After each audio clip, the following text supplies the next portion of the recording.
Good Yantiv, Gemar Tov. We want to make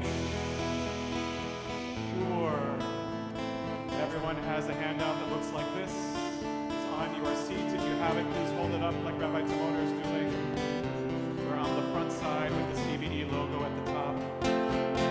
First text at the top from Pirkei Avot, reminding us where we're coming from, to where we pray we are going.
Welcome.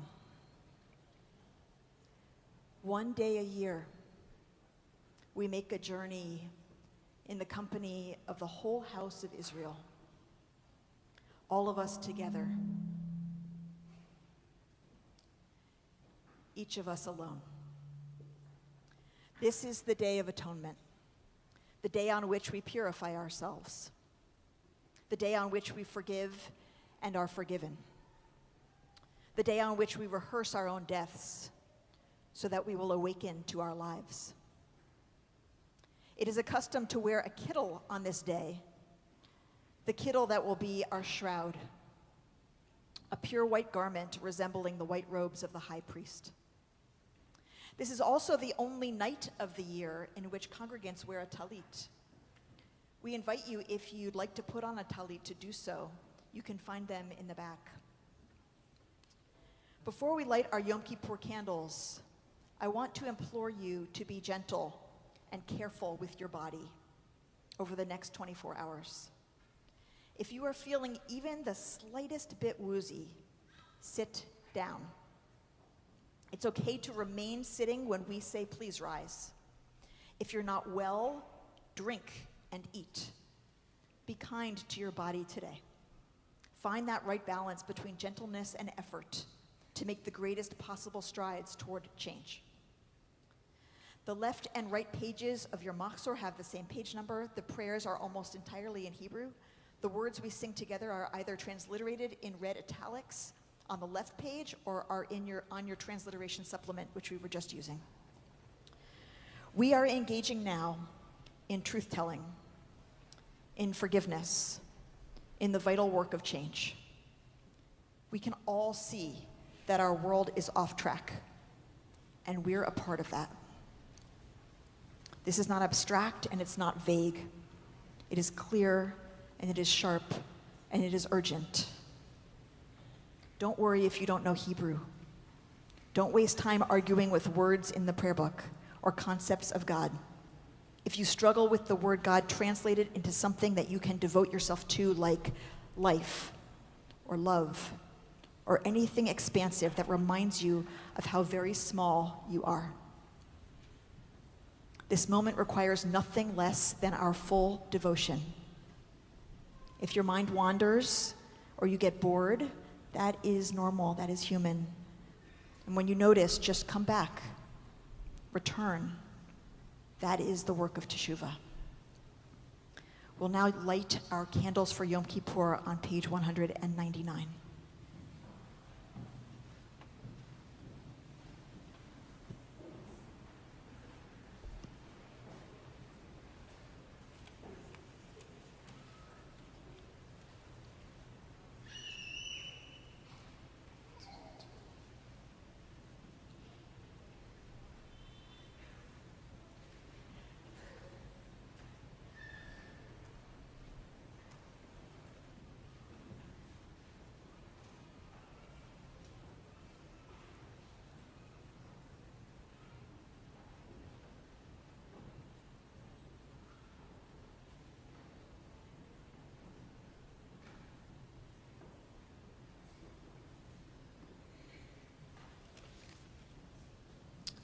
Baruch atah Adonai, Eloheinu melech haolam, asher kiddushanu b'mitzvotav v'tzivanu lehadlik ner shel Yom HaKippurim.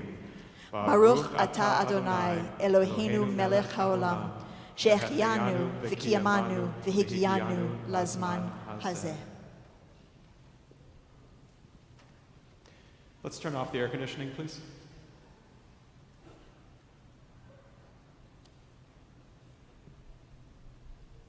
On page 203, we find a meditation about the purification we seek to achieve on Yom Kippur. Please join me. Master of the universe, is there a person anywhere who never sins? I am but flesh and blood, often yielding to temptation. I am human, often torn by conflicts. You created me with ears so I could listen to your world and your word, but instead I have listened to gossip and words of hatred. Worse, I have also given the impression of hearing while I was not really listening. You created me with a tongue and a mouth and gave them the ability to speak words with which you formed heaven and earth. With this power of speech, you distinguished between human beings and animals. But I made my mouth impure by embarrassing people, by laughing at others, by gossiping, by lying, by causing arguments. You created me with hands, with the sense of touch, with the ability to transmit tenderness and comfort, but I have often used my hands for hurting others. You created me with legs to walk in the paths of holiness, but I have used them to run to do frivolous things. You created me with sexual organs to express love, but I have used them falsely. I have looked over all my body from my head to my feet, and I have been found wanting. Therefore I come to you on this Yom Kippur, this day of atonement, and have taken on myself the mitzvah not to eat or drink, not to bathe or perfume myself, not to wear leather shoes or engage in acts of physical intimacy, and to stop all work in order to devote this day to asking forgiveness for the misuse of your gifts during this past year, and to learn once again the holiness of my body.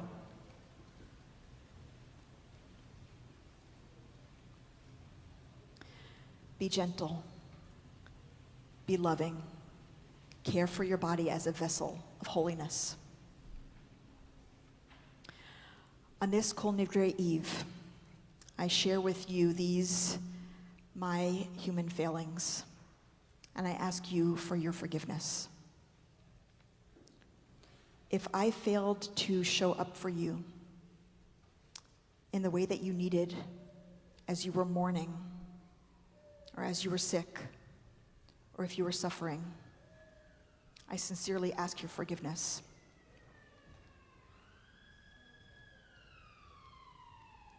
For the times I forgot your name, for the times I didn't recognize you on the street, for the times I forgot important things about your life, or conversations we had, or experiences we shared, I continue to ask your forgiveness.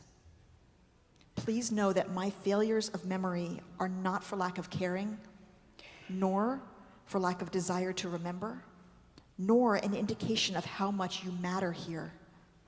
You matter here. For the times this year when I gave off an air of being overwhelmed so that you didn't want to bother me, even if you really needed your rabbi, I ask your forgiveness. For the times when I didn't check in after the first time we spoke, but your needs were ongoing, I ask your forgiveness.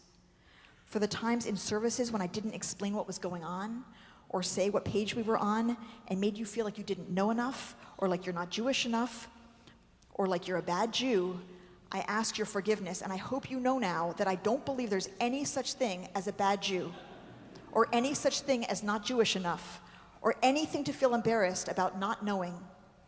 Every one of us who knows Jewish things used to not know them, and are still learning. And it's okay, and it's more than okay to not know. It's just an invitation to learn. So if anything I have done has made you feel inadequate as a Jew, I sincerely ask your forgiveness. On behalf of my partners in spiritual leadership, I ask your forgiveness for the ways that we have not been what you needed us to be. I can tell you, knowing my partners as I do, that we strive with all our hearts to be the rabbis and the cantor that you need, but we are not perfect, and we have made mistakes. And if we have hurt you or neglected you this year, we ask your forgiveness.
At this time, Rabbi Colin and Cantor Breitzer and I invite our Rabbi Emeritus Jerry Weider and the past presidents of Congregation Beth Elohim and Union Temple and their representatives to come to the Bima to hold our Sifrei Torah for Kol Nidre. Louise Harris in honor of her father George Harris, Jonathan Hirsch for his father Jules Hirsch, who has a bad cold but is generally well, Susan Levy in honor of her husband Paul Levy, Lynn Hill. Doris Kluger will stay in her seat. Also coming up will be David Kasakov, Chuck Nathan, Jonathan Freed, Jeff Stein, Rob Rach, and our president, John Horowitz. Please rise if you're able. Please remain seated or sit down at any point if standing is in any way difficult for you. Page 204.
דעת המקום ועל דעת הקהל.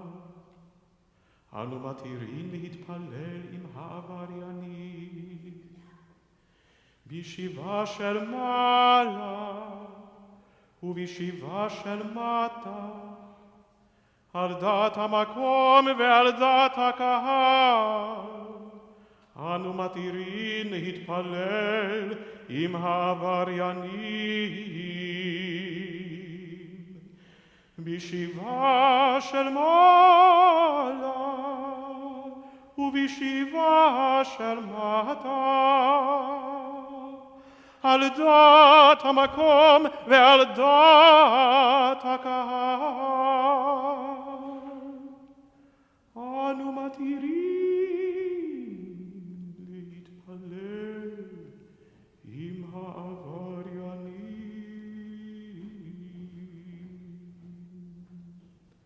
Page 205.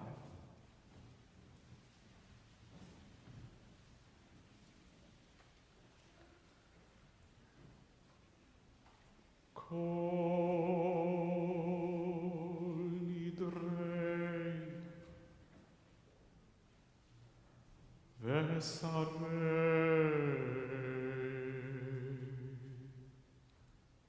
Vacharamei Vekonamei Vechinuyei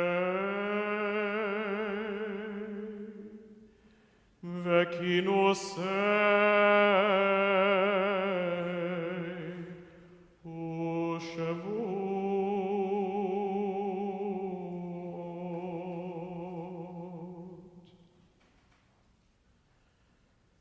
דין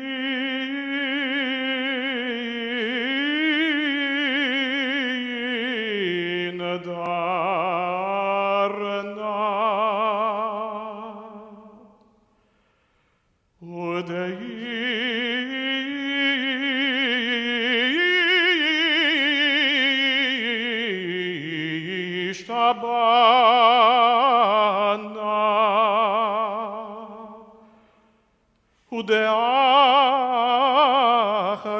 ודאחרים נא ודסר נא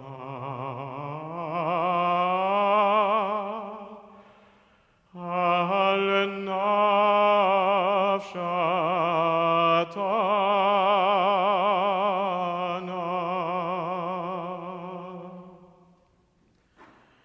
מיום כיפורים זה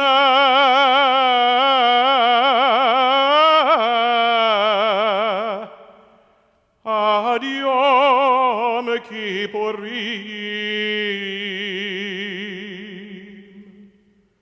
הבא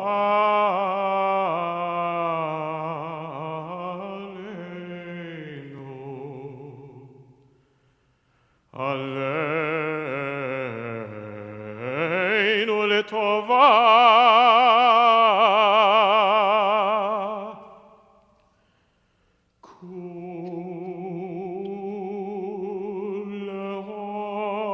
כולו ניחרת נבאון כולון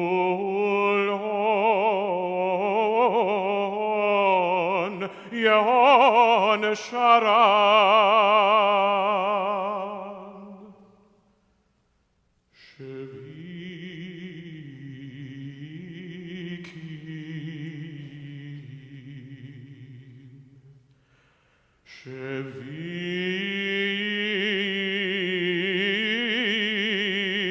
שביתין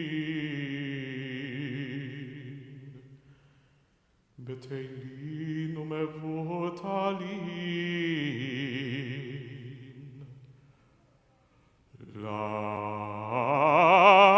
לשרירין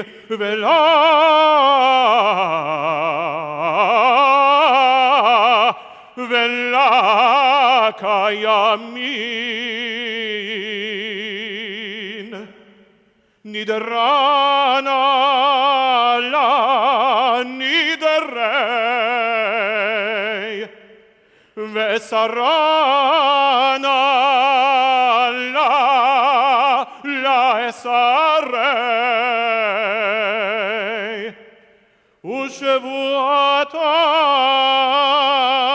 ושבועתנה לשבועות.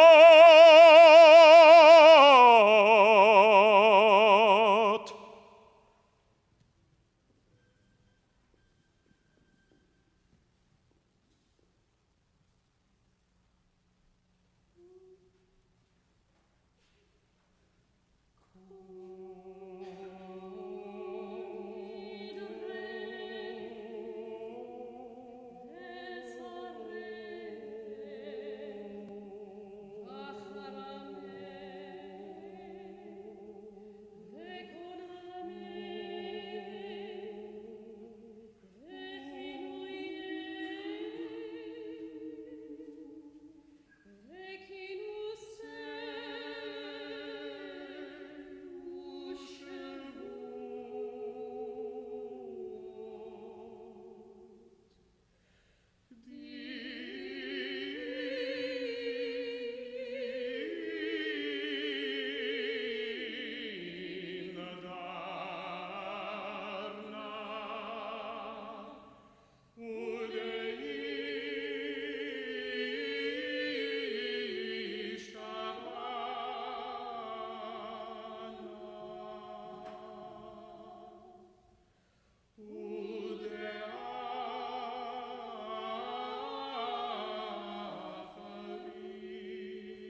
ושרי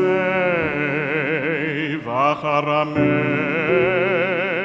וקונמי וכינויי וכינוסי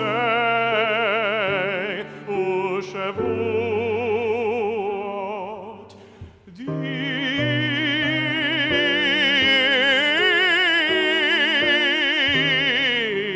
דרנה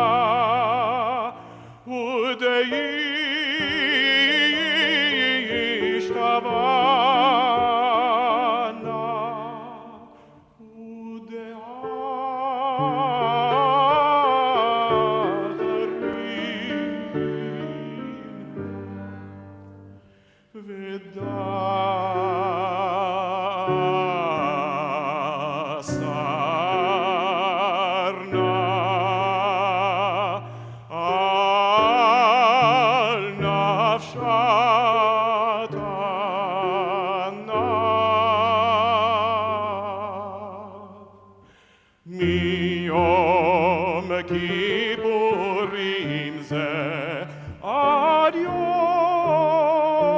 כיפורים הבא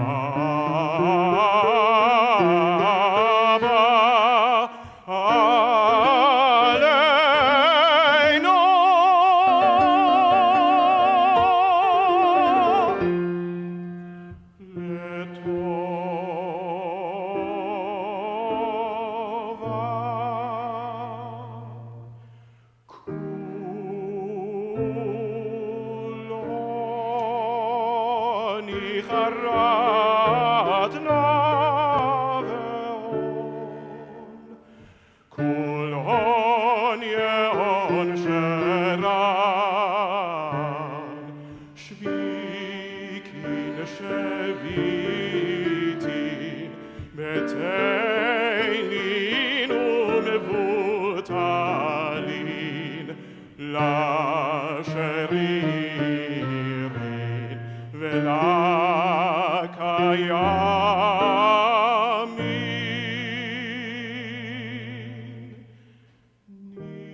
The entire congregation of the people Israel shall be forgiven, as well as the stranger who dwells among them, for all have erred. ונסלח לכל עדת בני ישראל ולגר הגר בתוכם כי לכל העם בשגגה ונסלח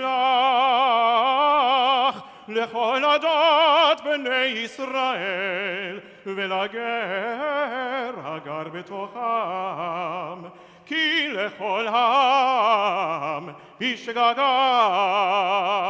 סלח נא לבון העם הזה כגודל חסדך וכאשר נשאת לעם הזה ממצרים ועד הנה ושם נאמר ויאמר אדוני סלחתי כדבריך ויאמר אדוני סלחתי כדבריך ויאמר אדוני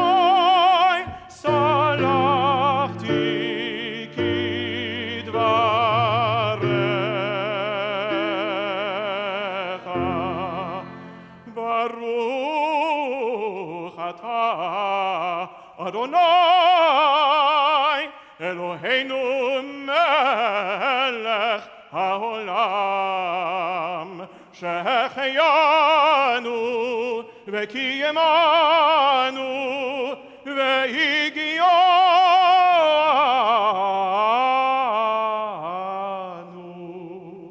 לזמן הזה.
Before I start, I want to put you all at ease. I neither want nor expect a standing ovation. So it's okay. It's okay. Those of you who know me know that I tend to speak fast. So each year when I give this appeal, I write slow, which I'm not lying, I write slow, on top of each page in big bold letters as a reminder to myself to speak slowly. And as I sat down this year to write the appeal, it occurred to me that this is probably not what most of you want to hear. You'd all be probably just fine if I spoke fast, made the appeal, and we went on with tonight's service. And this led me to a question I've always had. Why, on this holiest of holy nights, is it a tradition for the president of a synagogue to stand in front of the full congregation and ask for its members to give? It always struck me as incongruent with the rest of the evening. It is such a sacred night, and asking for money can seem so crass. So I did what no president in the history of CBE has ever done. I asked ChatGPT for the answer. And here's a summary of what it told me. The first recorded appeal, according to the New York Times, and if you go online you can actually find the article, was in 1916 at Temple Emmanuel. The rabbi called upon the congregants to support his fellow Jews in Europe whose lives had been destroyed by World War I. It was so successful that tradition continued and spread. But even before that, money was no stranger to the sanctuary. For centuries, it was common practice for the recipient of an honor, or kabod, to announce in tones loud enough for everyone to hear that he or she had donated, a kind of thank you gift in return. As I see it, over time, the Kol Nidre appeal has become a distinctive approach to the rituals of giving. The appeal, unlike the kabod, is not a gesture of reciprocity. It stands apart from all of that. It seeks to engage the entire congregation by challenging everyone to give back to the synagogue. And it does so at that moment, that one moment in the year when the entire congregation comes together to form a community, a kehillah. And a community is what we are. A community is what the leadership of CBE, its clergy, its staff, and board continually strive to create. We all work to make sure the doors are open wide enough so that everyone, regardless of one's race, gender, commitment to faith, commitment or belief in God, is embraced. And as a community, so many of you are working to accomplish amazing things. And I am guessing that many of you here tonight are not aware of all that CBE does and offers to you as members. And so here are some highlights I think you should know about CBE. You should know that 480 students are enrolled in our Yachad program, which is already more than last year, and 35% of our members have at least one child in the program. We had 80 new members join in the 2 weeks leading up to the High Holy Days. What this means is we are a constantly growing synagogue whose demographics are in direct counter to most of the Jewish world. We are growing and getting younger. You should know that about 18 months ago, we created the small groups programs to create pockets of community around a shared interest.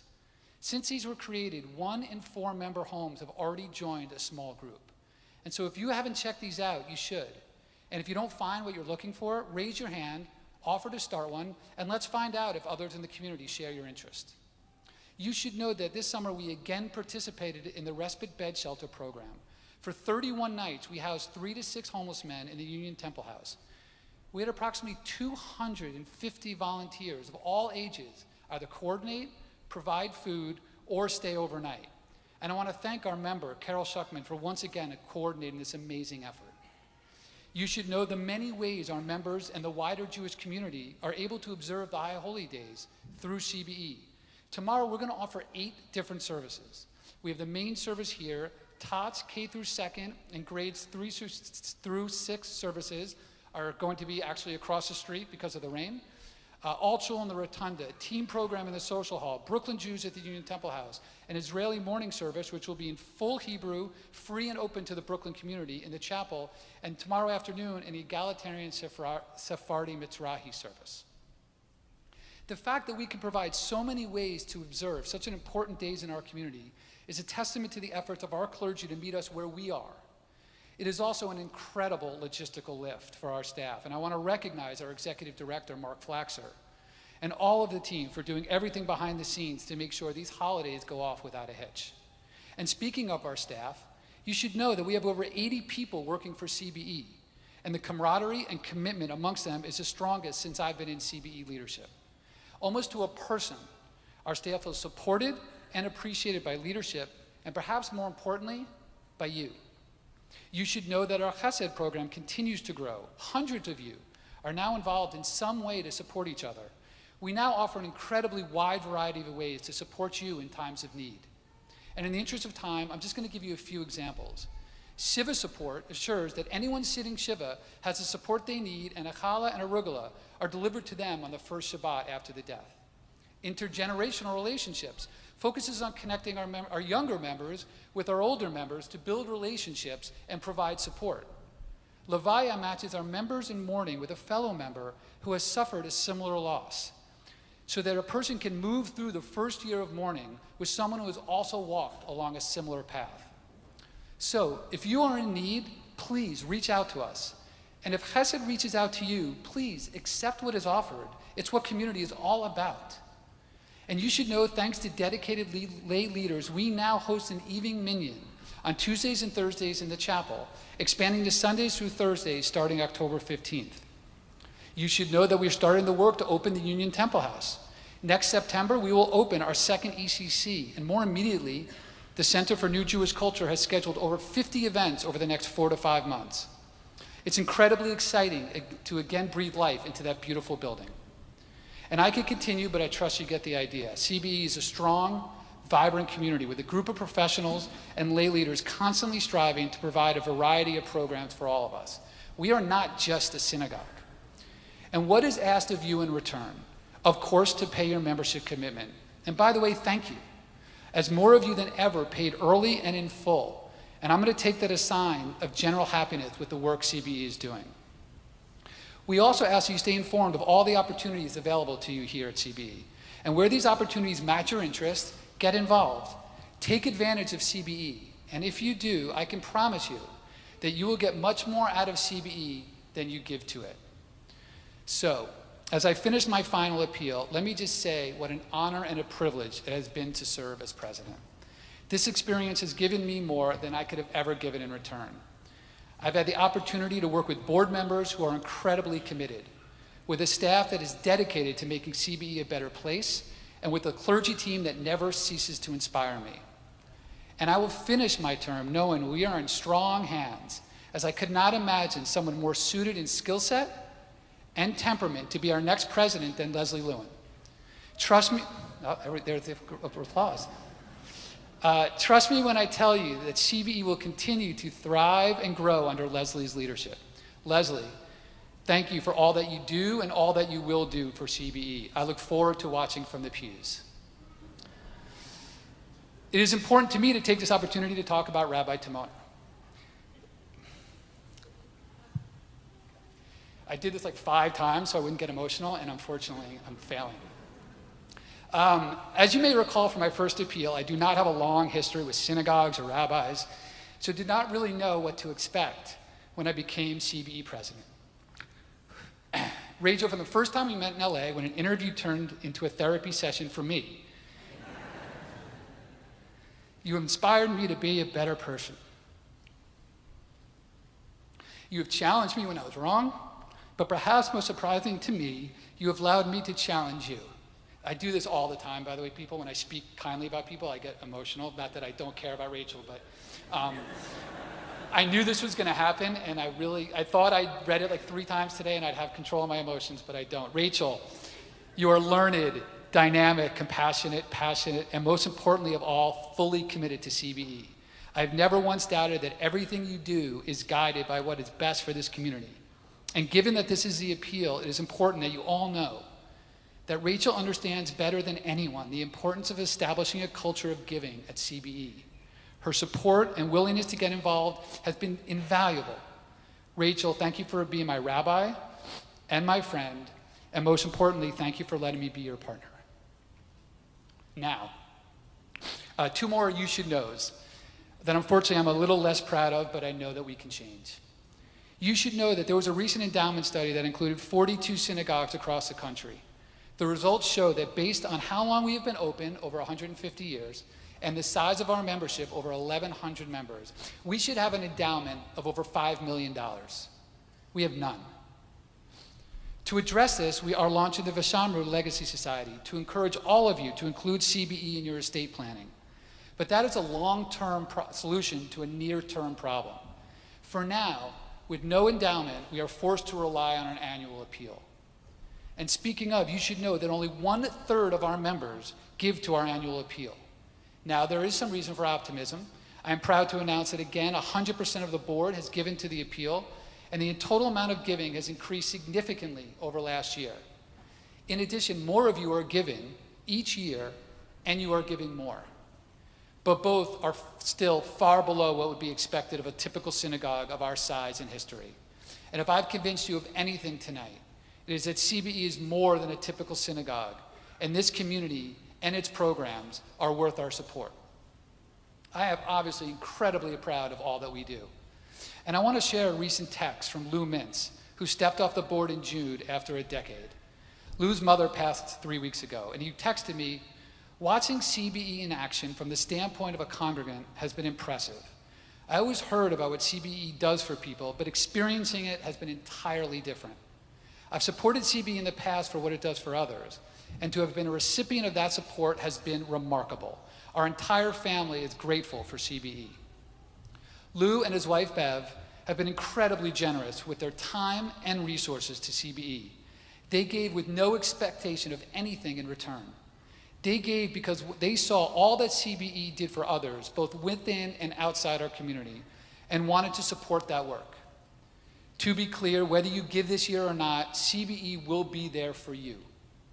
But by contributing to the annual appeal, you are recognizing that CBE is more than just a place you pay for services.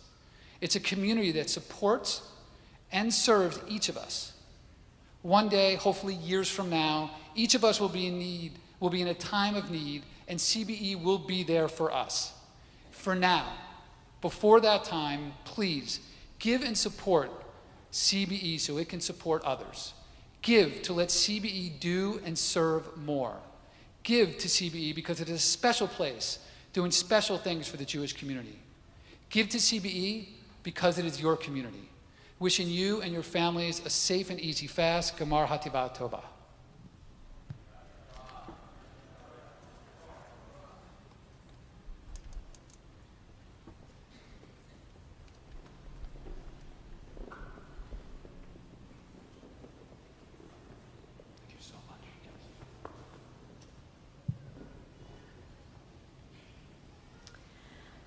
Thank you, John. I saw a draft of that which didn't include a certain section, but I want to say to you, John, that you have been an incredible president and an incredible partner, and it has been my deep privilege and pleasure to get to know you in that way and to be true partners with you. You've been an extraordinary president. We still have, 9 months to go, just so you all know.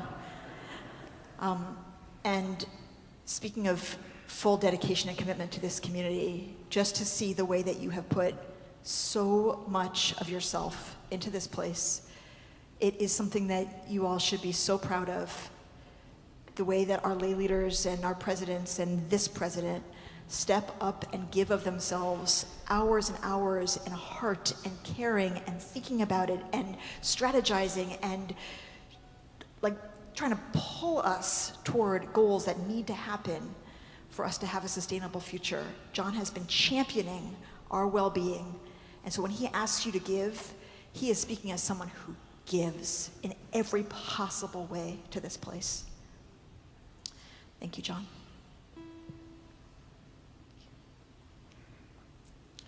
We now turn to the Shema and its blessings. On this day alone, we pray the Baruch Shem line of the Shema out loud, and we'll chant Ve'ahavta privately. If you are able, on page 207, we rise.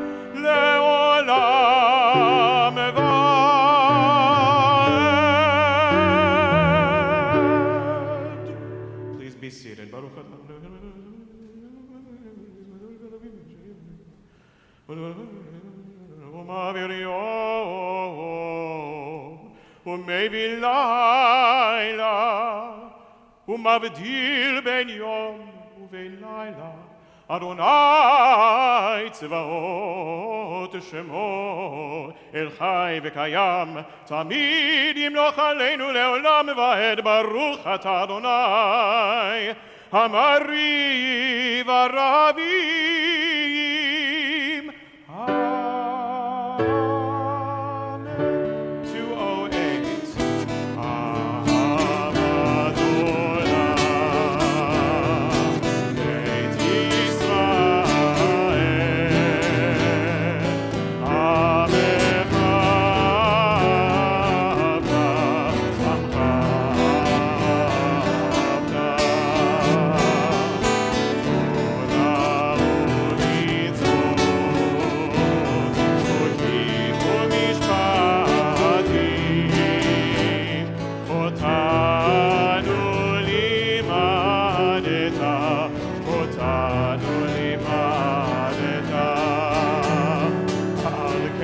208.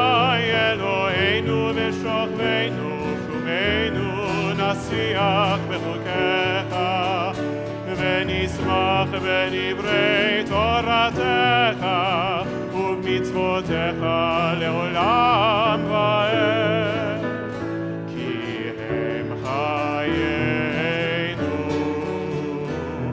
ואורך ימינו, ובהם נגע יומם ולילה, יומם ולילה.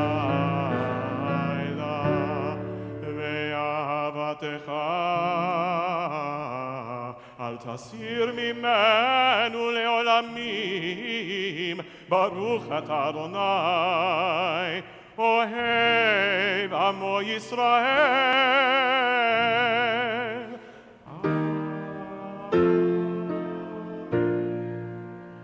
Shema Yisrael, Adonai Eloheinu, Adonai Echad, Baruch Shem, Kevod Malechuto, Leolam Vaed.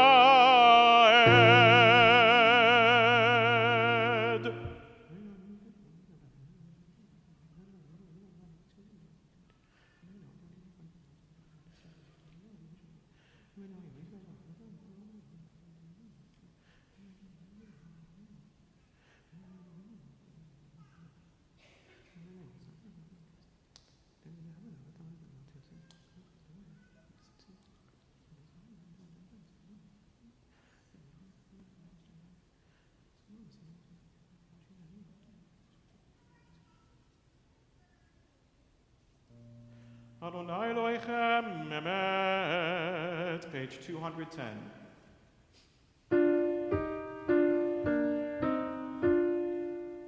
Mi chamocha ba'elim, Adonai, mi kamocha nedar ba'kodesh, nora tehilot osef מלכותך ראו בניך בוקי הים לפני משה מרים זני ענו ואמרו אדוני ימלוך לעולם ועד ונאמר כי פדה אדוני את יעקב וגאלו מיד חזק ממנו ברוך אתה אדוני גאל ישראל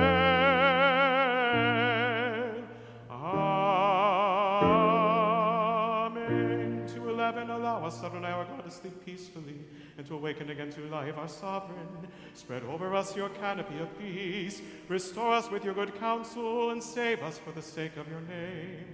Shield us, remove us from enemies and pestilence, sword, starvation, and sorrow, and remove the evil forces that surround us. Shelter us in the shadow of your wings, for you, God, watch over and deliver us. And you are the sovereign, merciful, and compassionate. Ensure our going and coming for life and peace now and forever. May you spread over us your canopy of peace. Baruch atah Adonai, haporei sukat shalom aleinu ve'al kol amo Yisrael ve'al Yerushalayim.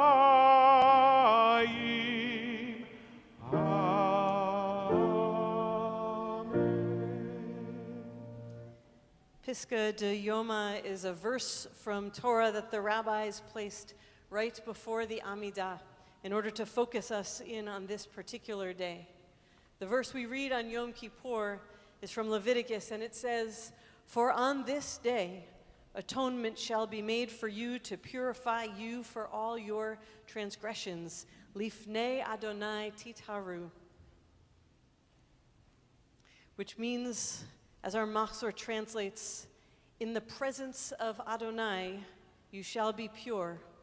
Lifnei Adonai means before God. So this translation pictures us as standing before God. But just as it is in English, the word lifnei can also mean before, as in time.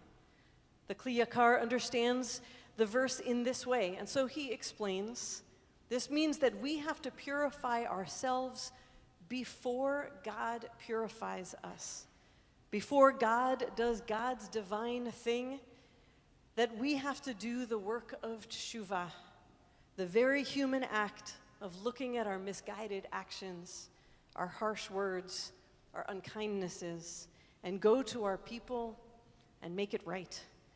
He teaches a person must purify themselves from the sole of their foot to the top of their head. Before we give our atonement over to God, we have to try on our own to make things right using our full bodies from toe to head, our feet for walking over to someone we've hurt, our guts for finding the courage to open our mouths, and our head to discern the right words to say, I am sorry. We'll continue with Chatzi Kaddish and then our silent Amidah through page 222. First, we invite you to please rise if you're able for Ki Vayom Hazeh, page 212. Ki Vayom Hazeh Yechaper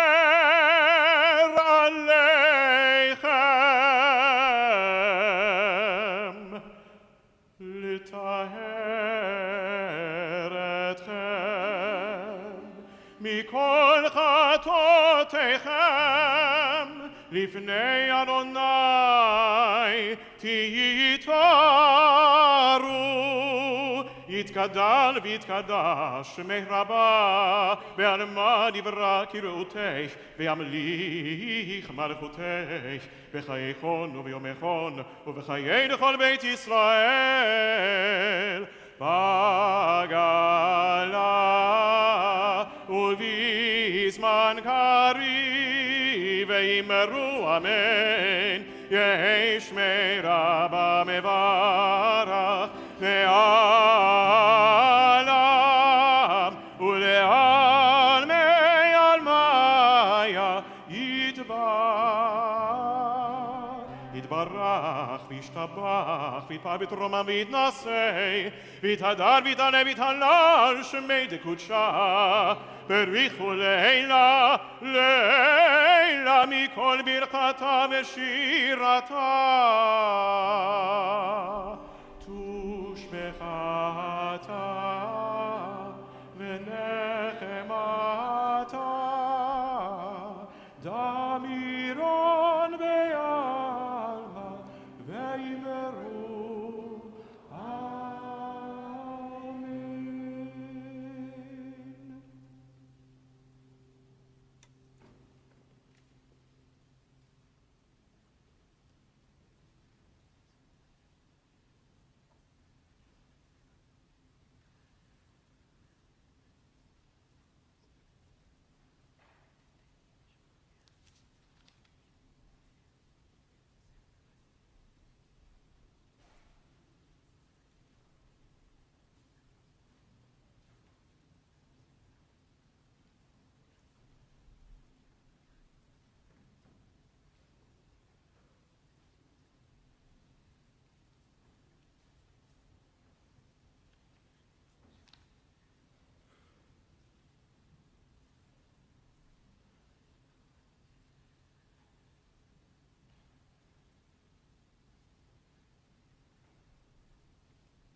page 223.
Page 225 now.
למען שמך, חטאנו על שמך אדוני, עשה למען שמך. די די די די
Page 226. God, you are patient. You are known as the source of mercy. You taught the way of repentance. Today and every day, call to mind the wonder of your compassion and mercy toward the children of those you loved. Turn toward us in mercy, for you are the source of mercy. We approach your presence with supplication and prayer and with the words you revealed to Moses, the humble one, long ago. Turn away from wrath and let us nestle under your wings, as it is written in your Torah about the day God descended in a cloud. Overlook sin, blot out guilt, as on the day God stood beside him.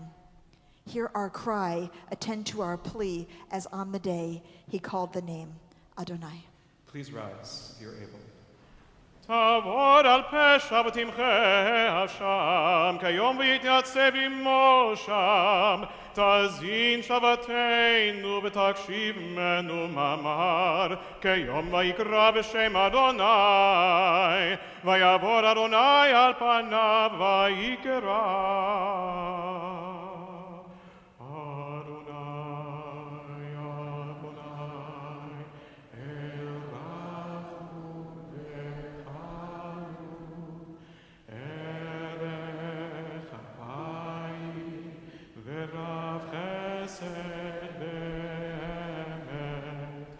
נוצר חסד לאלפים, נושא עוון ופשע, וחטא ונקה. אדוני, אדוני, אל רחום וחנון, ערך אפיים ורב חסד ואמת, נוצר חסד לאלפים, נושא עוון ופשע, וחטא ונקה. אדוני, אדוני, אל רחום וחנון, ערך אפיים ורב חסד ואמת, נוצר חסד לאלפים, נושא עוון ופשע, וחטא ונקה. וסלחת על עווננו, לחטאתנו נחלתנו. סלח לנו אבינו כי חטאנו, מחל לנו מלכנו כי פשענו, כי אתה אדוני טוב וסלח, ורב חסד לכל קוראיך הגן. סלח לנו אבינו כי חטאנו, מחל לנו מלכנו כי פשענו, Adonai tov v'salach v'rav chesed lechol korecha. Selach lanu avinu ki chatanu, mechal lanu malkeinu ki fashanu, ki ata Adonai tov v'salach v'rav chesed lechol korecha.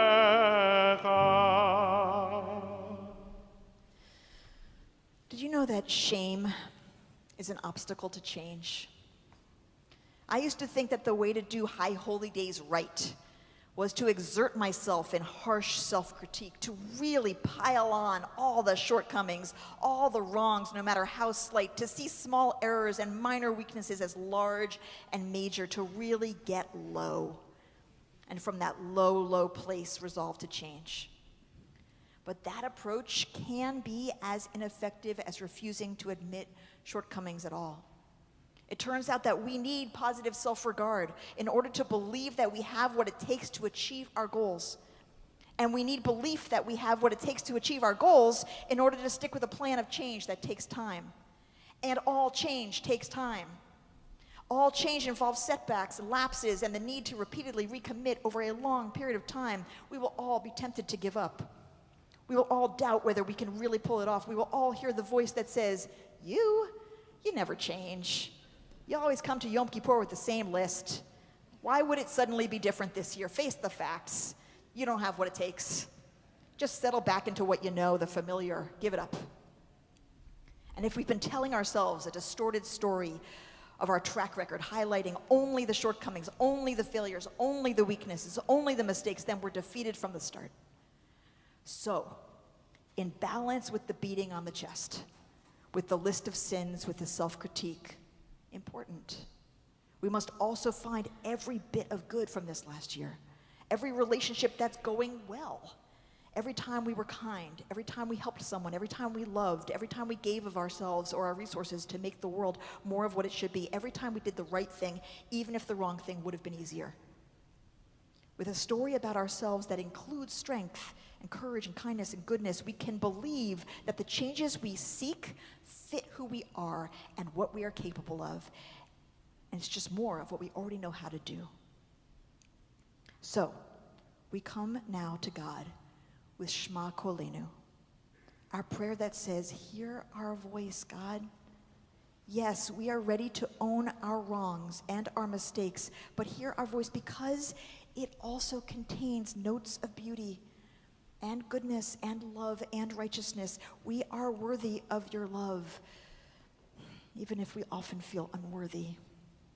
We are so flawed. We are so flawed, but we're also good. And from that place, love us, help us, comfort us, give us hope. Page 233.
ברחמים וברצון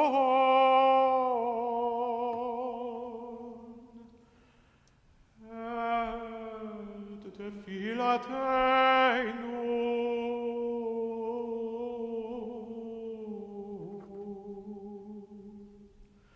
Ay, ay, ay, ay, ay.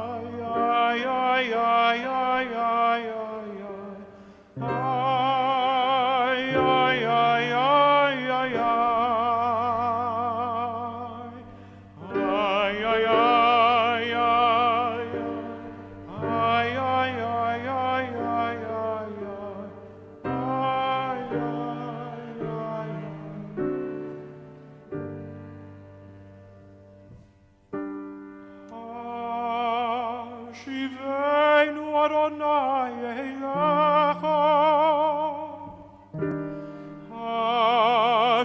Hashivenu Eilecha v'nashuva. Chodesh Yameinu, Yameinu kekerem. Ay, ay, ay, ay, ay, ay, ay, ay, ay, ay, ay, ay. Ay, ay, ay, ay, ay, ay.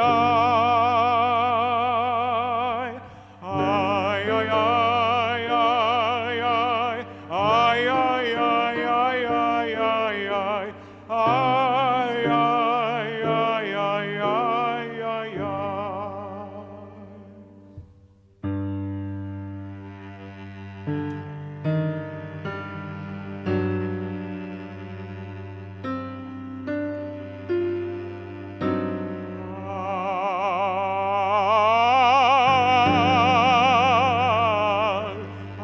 אל תשליכנו.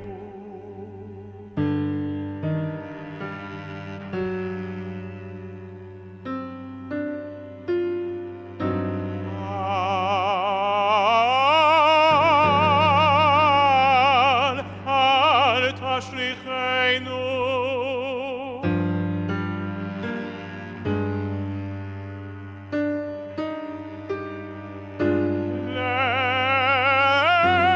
לעת זקנה,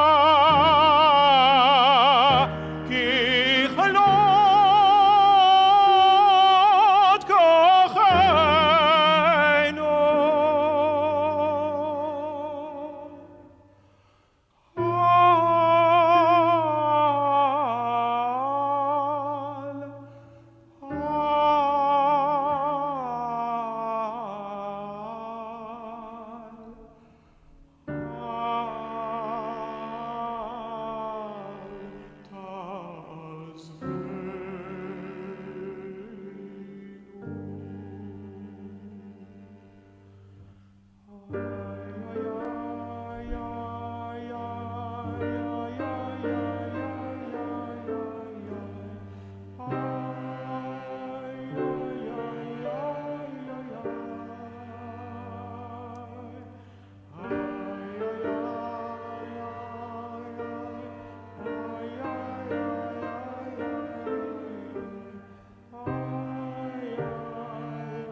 Shema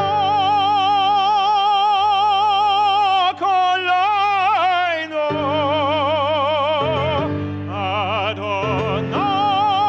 Adonai Eloheinu.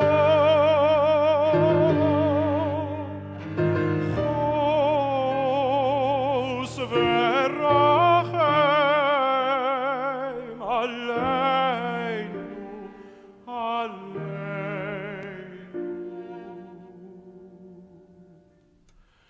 V'kabel berachamim, berachamim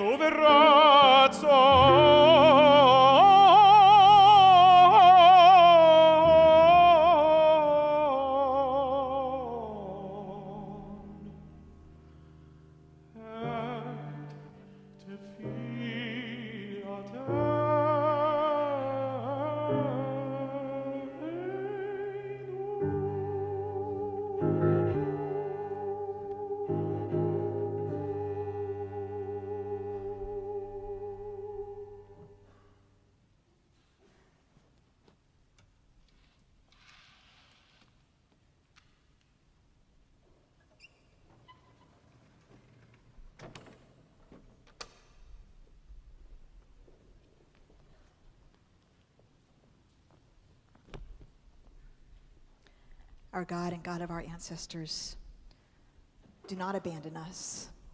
Do not forsake us. Do not shame us. Do not annul your covenant with us. Draw us close to your Torah. Teach us your mitzvot. Show us your ways. Open our hearts to revere your name. Circumcise our hearts to love you. Then we will turn to you faithfully with a perfect heart. And as befits your own great name, pardon and forgive our sins. As the psalmist wrote, for the sake of your own name, forgive my sin, though it be great. וסלחת לעווני כי רב הוא, page 234, אלוהינו ואלוהי אבותינו ואמותינו, סלח לנו, מחל לנו, כפר לנו, כי אנו עמך ואתה אלוהינו, אנו בניך ואתה אבינו, אנו עבדיך ואתה אדוננו, אנו קהלך ואתה חלקנו, אנו נחלתך ואתה גורלנו, אנו צונך ואתה רוענו, אנו כרמך ואתה נוטרנו, אנו פעולתך ואתה יוצרנו, אנו ראייתך ואתה דודנו, אנו ראייתך ואתה קרובנו, אנו עמך ואתה מלכנו, אנו מאמירך ואתה מאמין, איי איי איי איי איי איי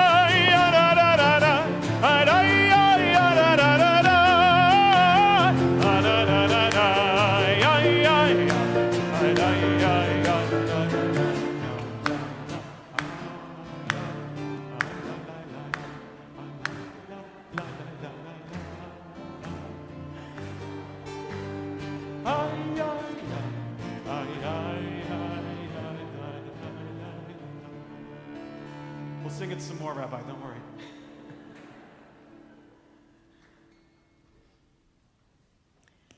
We've come now to the first of our out loud viduis, confessions, that we'll say over the next 24 hours. Many times we'll say them. Many times we'll lift our hands to our hearts in balled up fists or gentle open palms. And we'll say out loud a torrent of transgressions. They come fast and furious from our machzor, and honestly, sometimes their specificities are hard to catch as they go by. They're not theoretical, we know they're real, and we did them, or some of them, but we might need more time with them than our responsive reading allows. Time to sit with a word or a phrase, clever cynicism, scorning parents and teachers, sexual immorality, condescension, stubbornness, gossip. More time to go through our own memories. Time to consider if what we've done counts. Time to be defensive about them, and then time to let our defenses down. Time to be embarrassed by our actions, and then time to remember that we are human and are worthy of our own compassion.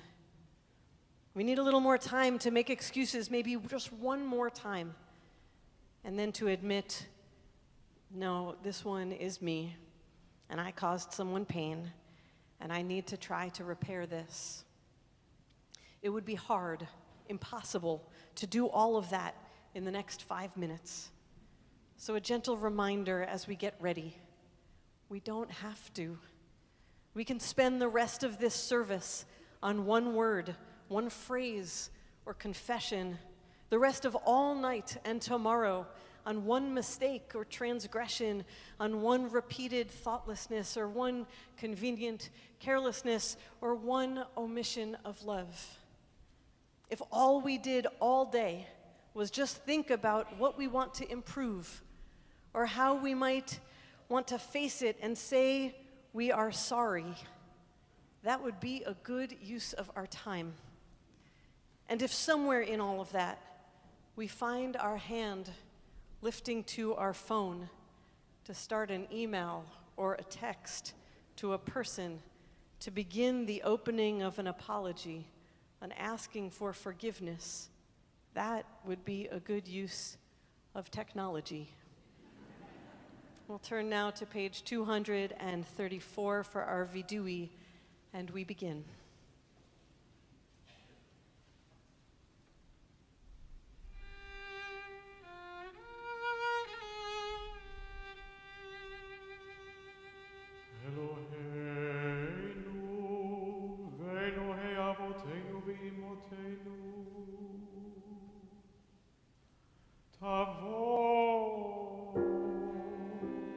תבוא לפניך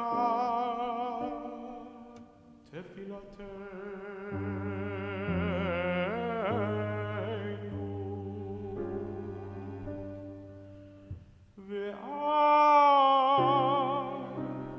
ואל תתעלם מתחינתנו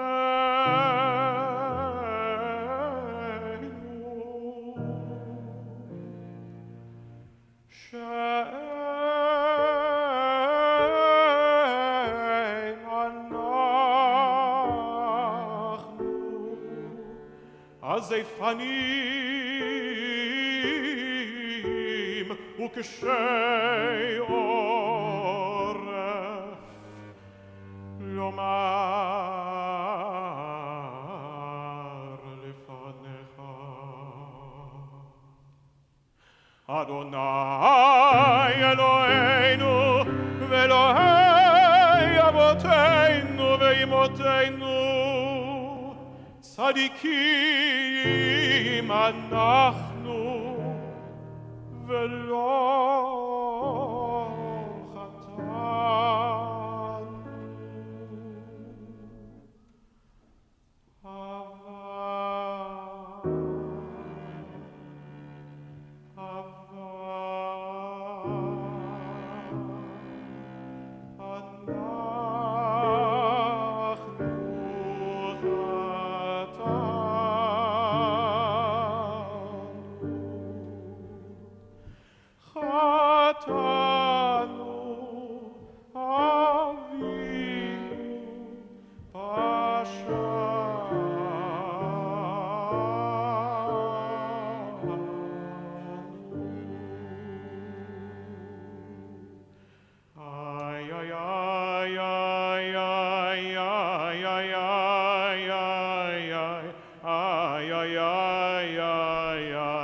אשמנו, בגדנו, גזלנו, דיברנו דופי. איי איי איי איי איי איי איי איי איי איי איי הבינו והרשענו זדנו חמסנו טפלנו שקר איי איי איי איי איי איי איי איי איי איי איי איי צנורה כיזבנו לצנו מרדנו ניאצנו שררנו אבינו פשענו צררנו קישינו עורף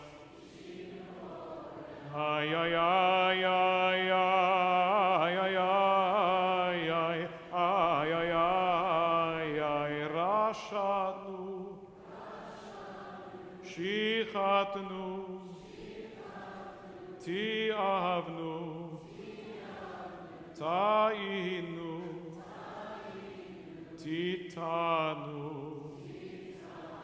Ay, ay, ay, ay, ay, ay, ay, ay, ay, ay, ay.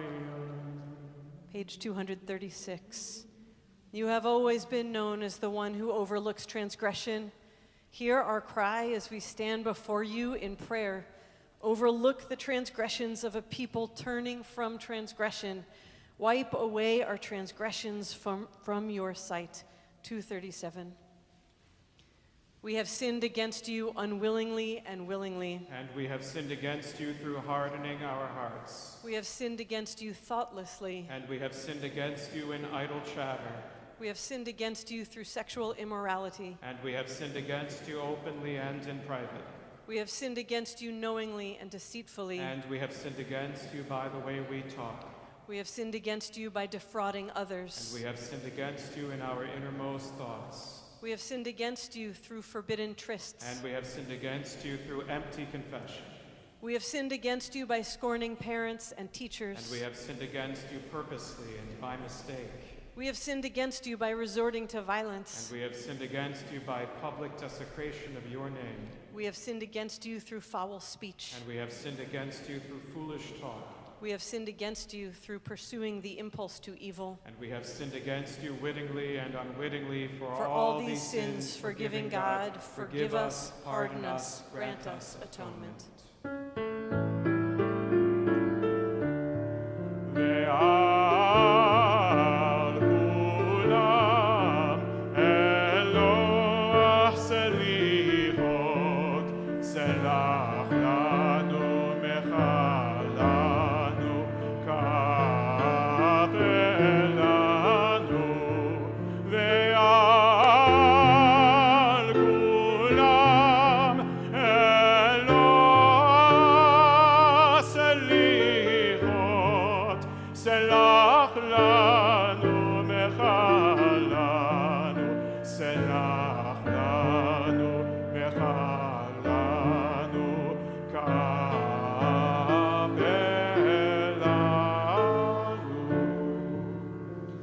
We have sinned against you through denial and deceit. And we have sinned against you by taking bribes. We have sinned against you by clever cynicism.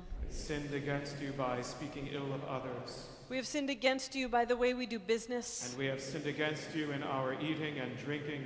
We have sinned against you by greed and oppressive interest. And we have sinned against you through arrogance. We have sinned against you in everyday conversation. And we have sinned against you through conspiratorial glances. We have sinned against you through condescension. And we have sinned against you through stubbornness. For all these sins, forgiving God, forgive us, pardon us, grant us atonement.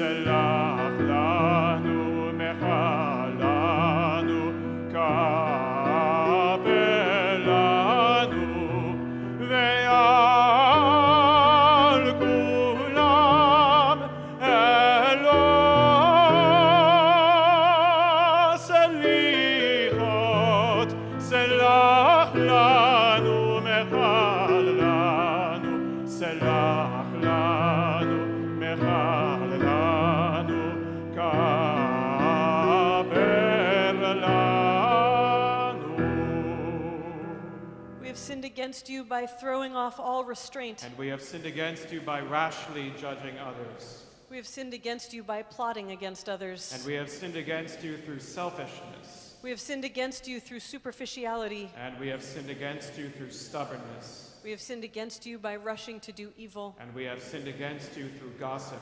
We have sinned against you through empty promises. And we have sinned against you through baseless hatred.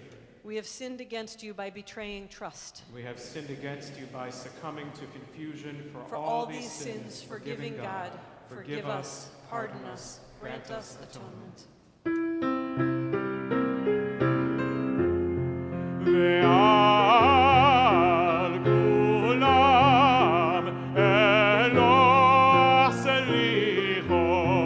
Selah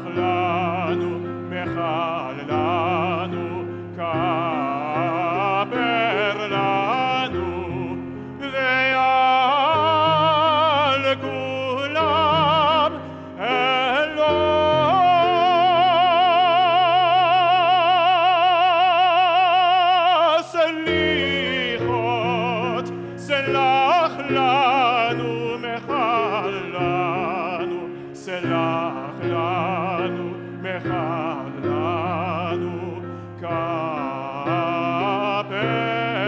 לנו.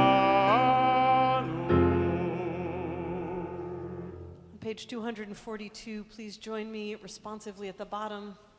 God of mercy, who answers the poor, answer us. May the merciful one who answers the downtrodden answer us. God of mercy, who answers the brokenhearted, answer us. May the merciful one answer us. God of mercy, pity us. May the merciful one redeem us. God of mercy, save us. May the merciful one have compassion upon us, speedily, now, in time to come.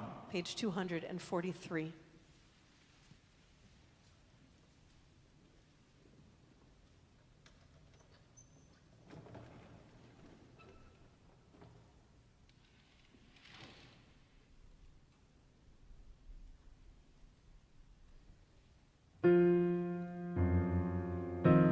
אבינו מלכנו,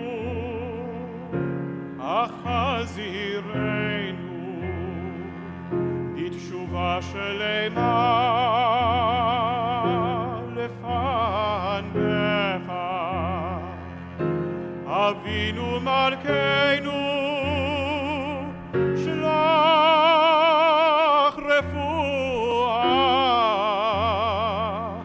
רפואה שלמה לחולי עמך.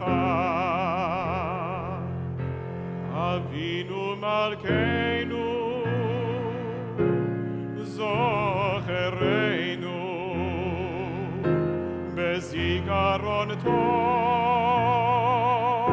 לפניך. אבינו מלכנו, כותבנו בספר חיים טובים. אבינו מלכנו, אבינו מלכנו, כותבנו בספר גאולה וישועה. אבינו מלכנו,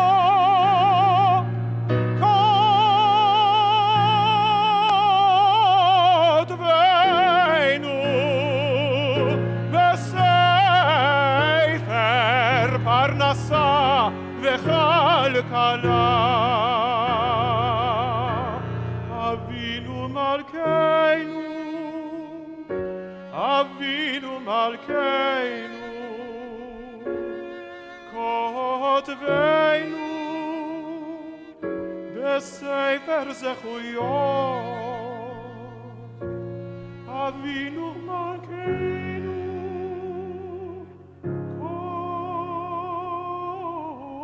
כותבנו בספר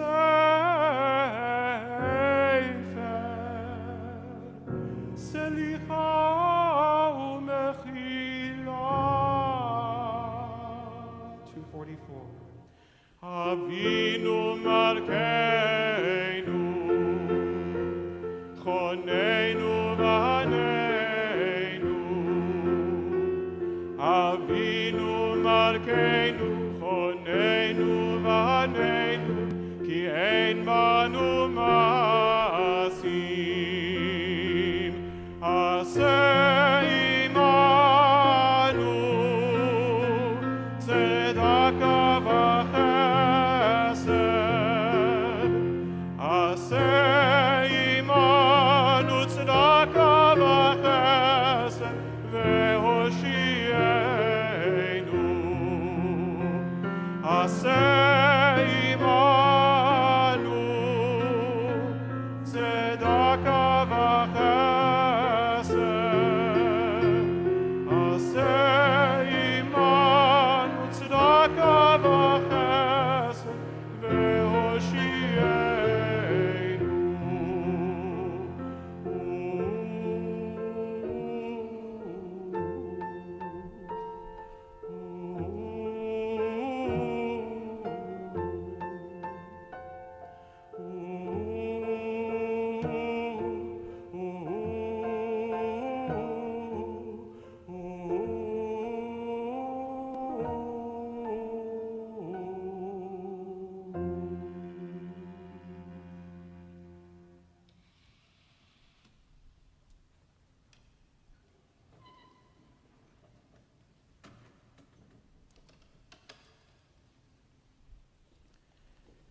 Please be seated.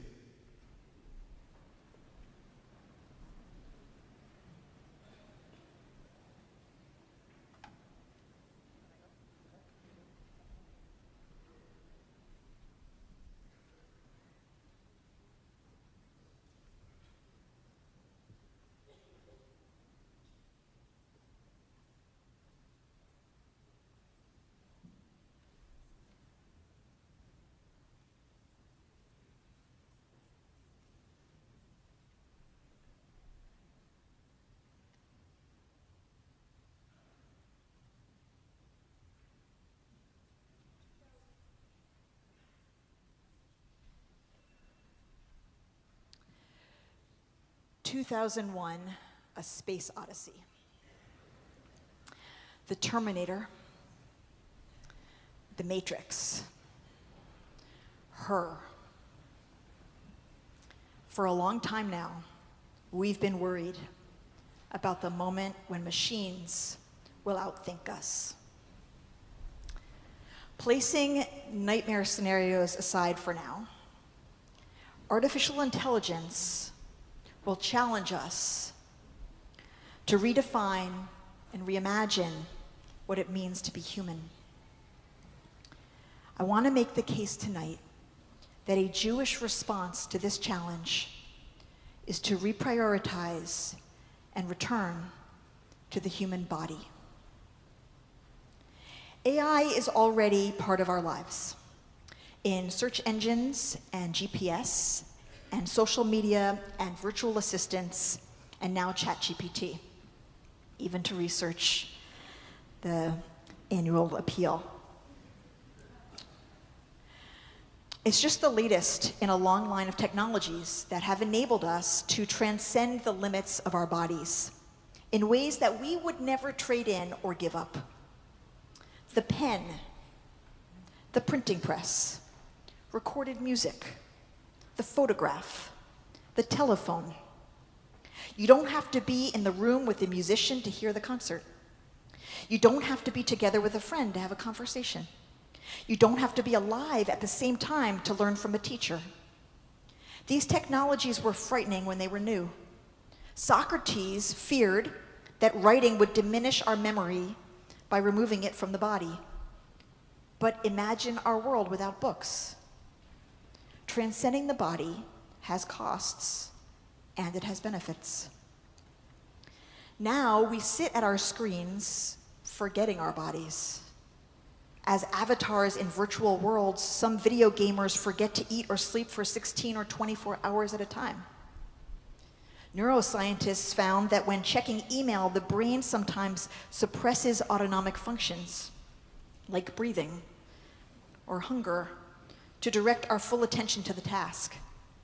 If the body is still and slouched, which also compresses breathing, and if the intense focus isn't a rare event but happens throughout the day, we enter a physical stress response, which is why we can be so exhausted after a day of emptying an inbox. Sitting, lack of movement, is now a leading health risk. Our bodies are on hold. Enlightenment thought, seen in the work of Descartes and others, posited that mind and body are separate, and that humans are characterized by thinking, and that minds ought to be privileged over bodies, which are animalistic. This separation and hierarchy between mental and physical faculties permeated Western culture, but did not exist in the time of the Torah. In biblical Hebrew, the word for mind and for heart, same word, lev. Some religions focus on transcending the body with the goal of an afterlife, when we'll finally discard physicality and experience heaven. In ascetic traditions, the goal is to transcend physicality now, to find peace in a life of pure consciousness. Judaism is not like that.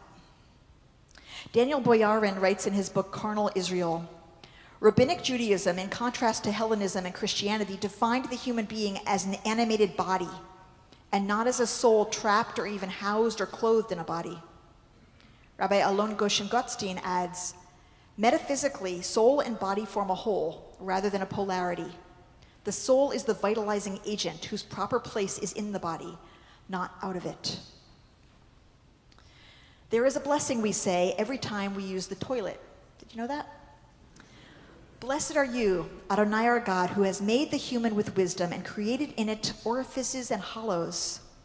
It is revealed and known before your throne of glory that should any of them be opened or shut up, it would be impossible to stand before you.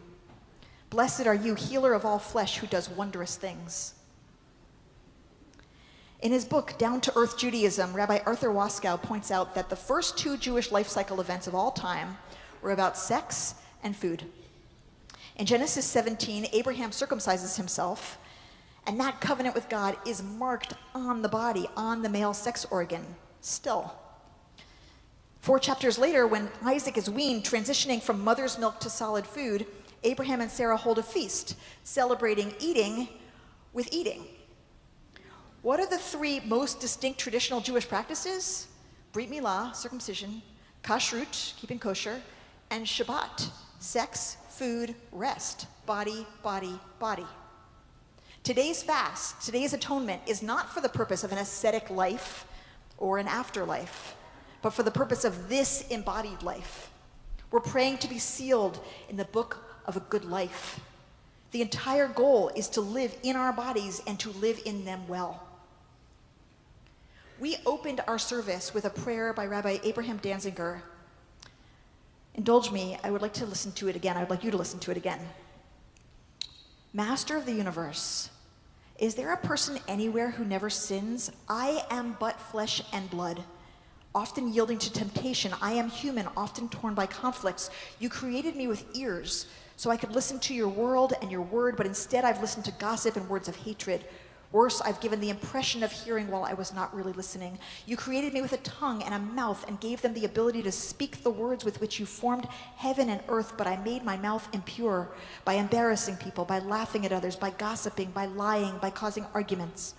You created me with hands, with the sense of touch, with the ability to transmit tenderness and comfort, but I've often used my hands for hurting others. You created me with legs to walk in the path of holiness, but I've used them to run, to do frivolous things. You created me with sexual organs to express my love, but I've used them falsely. I've looked all over my body, from my head to my feet, and I've been found wanting. Therefore, I come to you on this Yom Kippur, this Day of Atonement, and I've taken on myself the mitzvah not to eat or drink, not to bathe or perfume myself, not to wear leather shoes or engage in acts of physical intimacy, and to stop all work in order to devote this day to asking your forgiveness for the misuse of your gifts during this past year, and to learn once again the holiness of my body.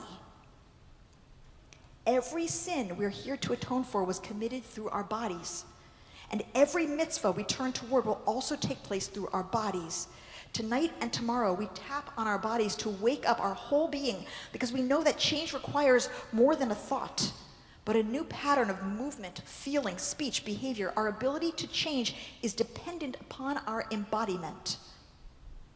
It is not surprising that human beings try to escape the body. It is often uncomfortable and confusing to have a body, even when it's healthy. Our muscles, bones, joints, skin can get pulled, twisted, broken, scraped. Digestion is often an uncomfortable business and sometimes goes very wrong. Our nervous systems can trigger hormones that send us into anxiety or panic. Our thoughts can race, ricochet, and spiral. Our emotions can flood us with waves of sensation that can befuddle us, overwhelm us, make us act out. Sometimes, and eventually, our bodies get sick and break down. The pain can be extreme, the weakness frightening, the disability limiting or literally paralyzing. Those of us who live with chronic pain may find that the ability to distance from the body is a mercy, a blessing. If we've had loved ones who battled cancer or dementia or other debilitating conditions, we may live our lives in fear of our bodies, waiting for the day that they'll betray us, fail us.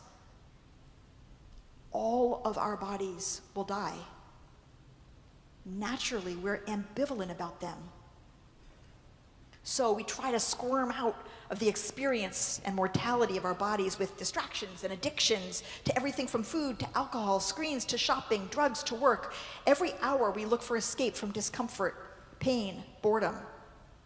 But detachment from our bodies usually makes things worse. No amount of escape, no matter how amazing the virtual reality or the high, obviates the need to nourish, shelter, rest, feel into, and show love to our bodies. No true happiness can be maintained outside the body. It has to be found, it has to be cultivated right in the midst of discomfort. Let's stretch for a minute. I'm actually going to invite you right now to stretch. So you could stand up and reach up and over and stretch the side of your body. Or you could sit with your right ankle over on your left knee and lean forward, stretching your hip, that figure 4 that we can do to stretch the hip. Or you can even just lower your chin to your chest and feel the stretch in your back, or move your neck to the side and feel the stretch there. Now, see if you can find a point of intensity in the stretch. See if you can find a stretch that hurts a little bit. Really. If it's too intense, back off a little, don't injure yourself. But try to find some discomfort. Really. I'm doing something here that it's gonna be good. So see what happens if you can get yourself to a little discomfort. So maybe I see everyone's sitting. Maybe you want to try the leg over the knee with the hip stretch there. That hurts. That one hurts a lot. So what I'm wanting you to do is to see what happens if you bring your attention to a place where there's discomfort in your body. And if you just come to the edge of that discomfort, and if you breathe right into that edge, and if you see if it softens at all, or if it releases at all, or if you can create more space there with your breathing. Maybe, maybe not. But see what happens. This is the whole thing. This is the whole thing. It's the whole trick of living in a body. Having the courage to touch discomfort, to feel into it, even the pain, whether that's loneliness, or anger, or old injury, or just a place that hurts when we stretch. And to do it with love and breath. Learning about yourself, what brings relief, learning how much intensity is too much, backing off when we need to, returning when we can. I was going to tell you you could stop stretching now, but I feel like everyone pretty much has. That's okay. All pleasure, all joy, all beauty, all meaning, all satisfaction, all sensation, all understanding, all wisdom, all love, all living takes place right here.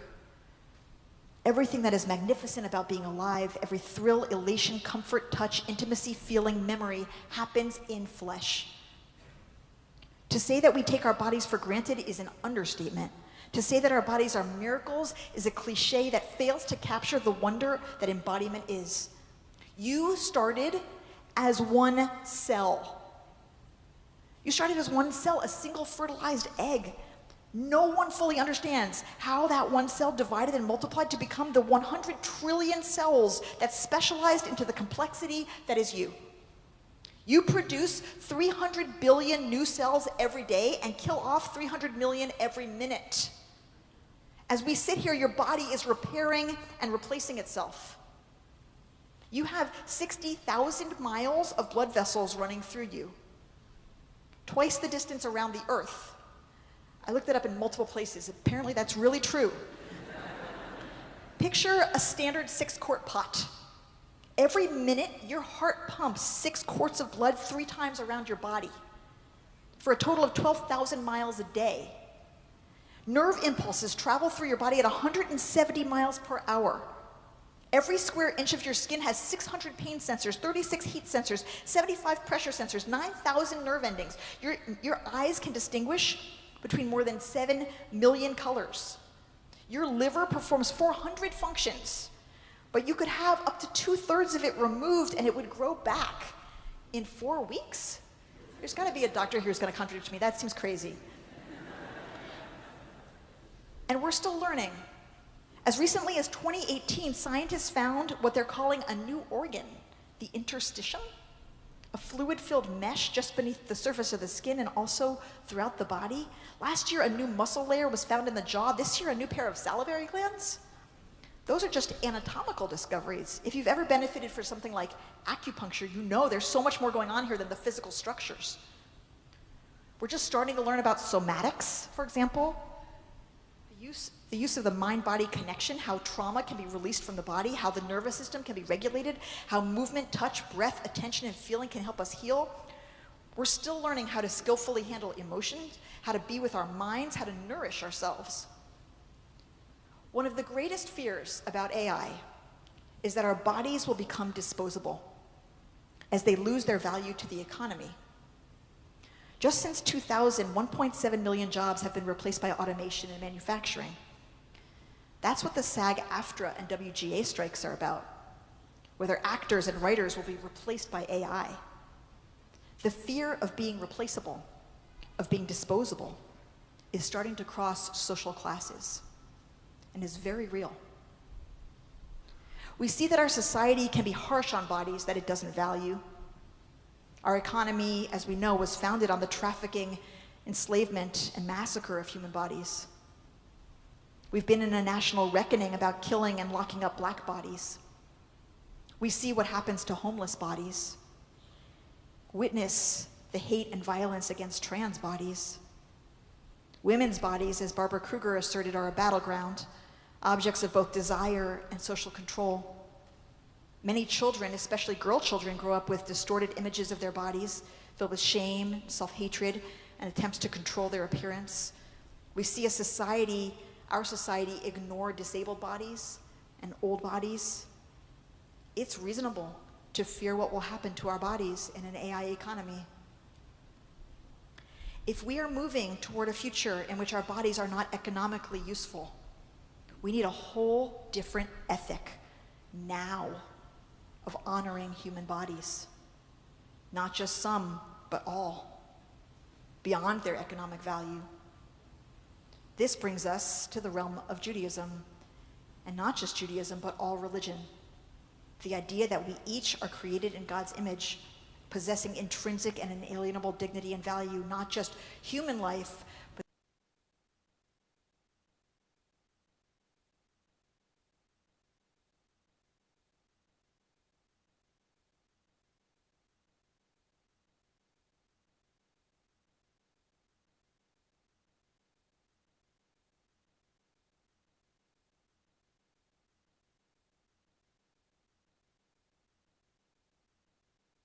dignity and value, not just human life, but then we realize all organic life, because when we stop ignoring our bodies, it becomes immediately obvious that we need the whole web in order to be well.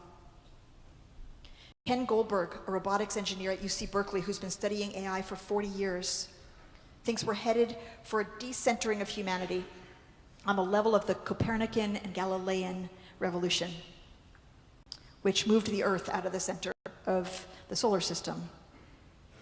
If we're replaced as the most intelligent species on Earth, we're likely to experience a new humility. Once we're no longer blinded by our sense of supremacy, we may find a new kinship with other species, not only cherishing what is precious in being human, but also appreciating the many different intelligences on the Earth.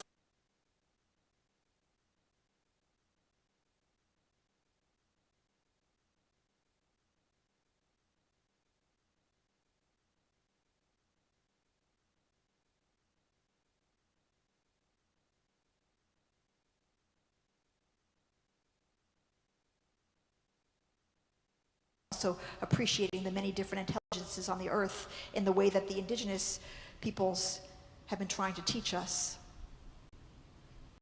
Just last week, I picked my first beefsteak tomato from my garden ever, and as I held the heavy round sphere in my hand, I marveled at what had occurred.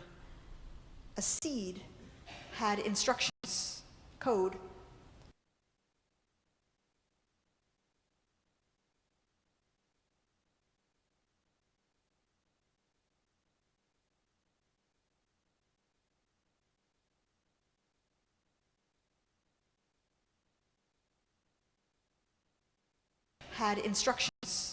code to to take the ingredients of soil, sunlight, and rain and create a large red piece of fruit we call a tomato. That is an intelligence we take for granted. Similarly, scientists cannot tell you how the seed you once were became the wonder you are now.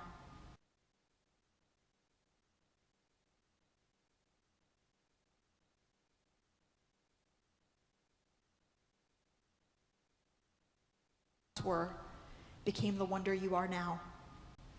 There was an article in the Times last week about consciousness. Researchers are trying to list the elements of consciousness, but the list doesn't add up. There's something unnameable, unknown beyond the list. We are more than minds. True intelligence is not in our heads, it's in our kishkis. It's an alignment between thought, feeling, and sensation. It may be in the relationship between soul and body, or between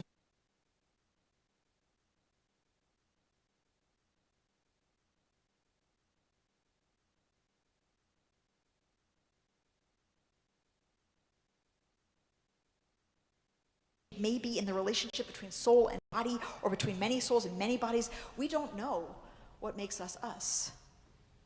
For now, artificial intelligence is mimicry. It is enhancing our ability to do harm or good. AI is being used by people for cheating in school, for fraud, for surveillance and social control, for deep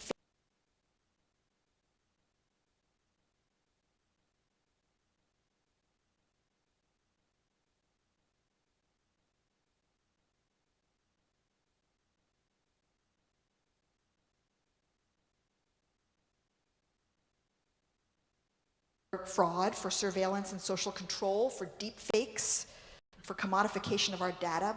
It's also being used for learning, for research, for astronomy, for medical diagnoses, for smart grid renewable energy optimization.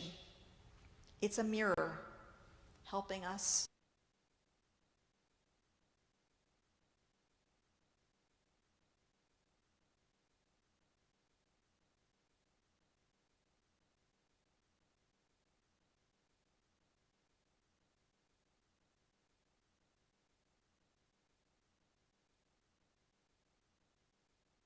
It's a mirror helping us, forcing us to see ourselves in all of our callousness, dishonesty, and greed, and all of our curiosity and desire to help and desire to solve problems.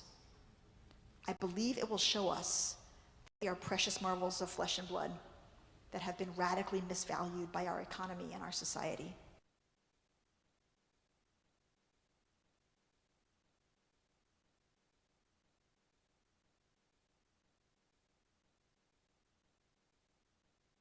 Radically misvalued by our economy and our society.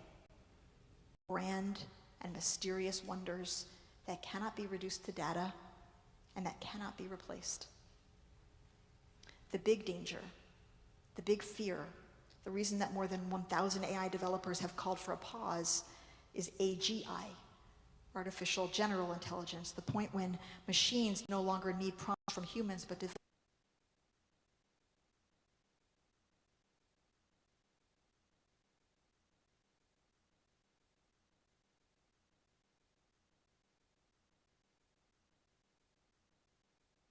machines no longer need prompts from humans but develop their own goals, their own agency.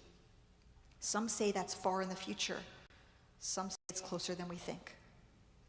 If anyone in this room is in any position to promote the regulation of AI for the common good, please do so now.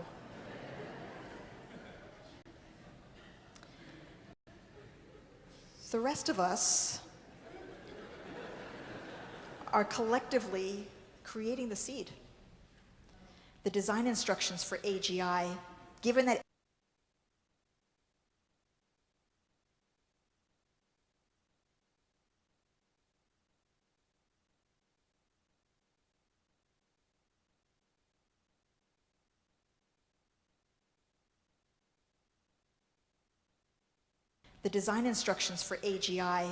given that AI is currently developed through large language models, those instructions are what we collectively talk about, what we collectively value.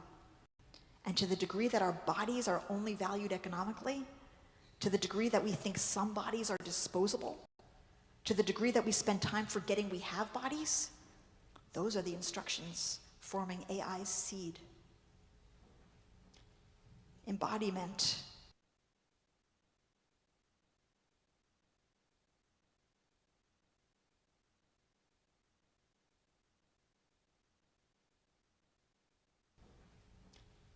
Embodiment and a new societal body ethic are not just the appropriate response to the change.